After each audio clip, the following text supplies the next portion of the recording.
ভারতের দক্ষিণী চলচ্চিত্রে আবারও ঝড় তুলেছেন ঋষভ শেট্টি। তার পরিচালিত ও অভিনীত নতুন সিনেমা কান্তারা চ্যাপ্টার 1 মুক্তির মাত্র এক সপ্তাহেই বক্স অফিস কাঁপিয়ে দিয়েছে। সিনেমাটি ভারতে আয় করেছে প্রায় ৩০০ কোটি রুপি, আর বিশ্বজুড়ে মোট আয় ইতোমধ্যেই ছাড়িয়েছে ৪০০ কোটি রুপি, যা ২০২৫ সালের ভারতীয় সিনেমায় এক বিরল রেকর্ড। ২০২২ সালের ব্লকবাস্টার কান্তারার প্রিকুয়েল এই ছবিটি দর্শকদের মধ্যে উন্মাদনা ছড়িয়েছে মুক্তির পর থেকেই।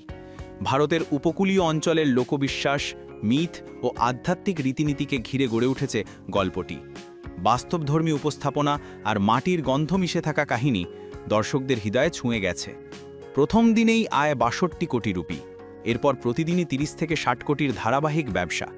মাত্র ৭ দিনেই ৩০০ কোটির সীমা পেরিয়ে আন্তর্জাতিক পর্যায়েও অভাবনীয় সাড়া ফেলেছে এই সিনেমা। বিশ্লেষকদের ধারণা, ছবিটি খুব শিগগিরই ৫০০ কোটির ক্লাবেও প্রবেশ করবে।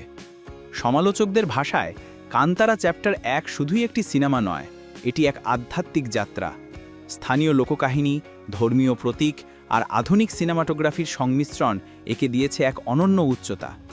দক্ষিণ ভারতের সীমানা পেরিয়ে হিন্দি ডাব সংস্করণেও বিপুল সাড়া ফেলেছে ছবিটি। ইতোমধ্যে এটি ২০২৫ সালের চতুর্থ সর্বোচ্চ আয়কারী ভারতীয় চলচ্চিত্রে পরিণত হয়েছে এবং কেজিএফ চ্যাপ্টার 1-এর আজীবন আয়কেও ছাড়িয়ে গেছে। ঋষভ শেট্টির এই সৃষ্টি প্রমাণ করছে সাহসী গল্প, নিখুঁত নির্মাণ আর সংস্কৃতির সংযোগ এই তিনেই নিহিত সিনেমার প্রকৃত শক্তি।